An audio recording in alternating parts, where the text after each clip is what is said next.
നിങ്ങൾ അറിഞ്ഞോ, ഇന്ത്യ ഇന്ന് ജപ്പാനെ മറികടന്നു. ലോകത്തിലെ 4ാമത്തെ വലിയ സമ്പദ്വ്യവസ്ഥയായി ഇന്ത്യ ഉയർന്നു. അതെ, ഈ വാർത്ത ഔദ്യോഗികമായി സ്ഥിരീകരിക്കപ്പെട്ടു.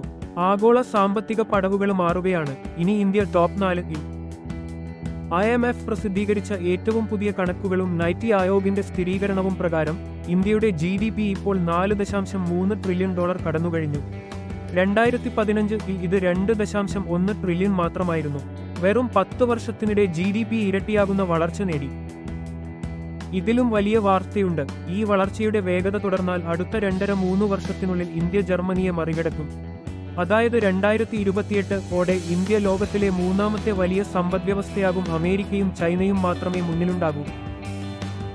ഇത് വെറും കണക്കുകളല്ല, ഇന്ത്യയുടെ വലിയ മുന്നേറ്റമാണ്. ഇതിന് പിന്നിൽ എന്താണ്? നമുക്കതൊന്ന് നോക്കാം.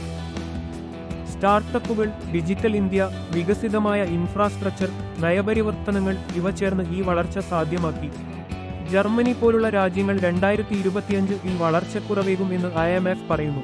പക്ഷേ ഇന്ത്യ 6%-ക്ക് മുകളിലായി വളരുകയാണ്. വലിയ സമ്പദ്വ്യവസ്ഥകളിൽ ഏറ്റവും വേഗത്തിൽ. 2025-ലെ ടോപ്പ് 5 ആഗോള സമ്പദ്വ്യവസ്ഥകൾ ഒന്ന് നോക്കാം. America $30.5 trillion, China $19.2 trillion, Germany $4.7 trillion, India $4.3 trillion, Japan $4.1 trillion.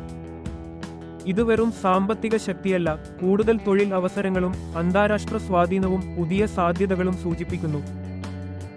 അതേസമയം രാഷ്ട്രീയവും സാമൂഹികവും സാമ്പത്തികമായും പരിഹരിക്കേണ്ട വെല്ലുവിളികൾ ഇപ്പോഴും നമുക്ക് മുന്നിലുണ്ട്. ഉദാഹരണത്തിന് തൊഴിലില്ലായ്മ, വരുമാന വ്യത്യാസം തുടങ്ങിയവ. പക്ഷേ ഈ കുതിപ്പ് നിലനിർത്തിയാൽ ലോകത്തെ 3ാമത്തെ സാമ്പത്തിക ശക്തി ആവാൻ ഇന്ത്യക്കു അധികനാൾ വേണ്ടി വരില്ല. സോഫ്റ്റ്വെയർ മുതൽ സ്പേസ് ടെക്നോളജിയിൽ വരെ മുന്നേറ്റം തുടരുന്ന ഇന്ത്യ സമ്പദ്വ്യവസ്ഥയിലും മുന്നിൽ തന്നെ. ഇന്ത്യ വളരുമ്പോൾ നമ്മളും വളരേണ്ടതുണ്ട്. അതിനുള്ള മാർഗങ്ങൾ അടുത്ത വീഡിയോകളിൽ കാണാം.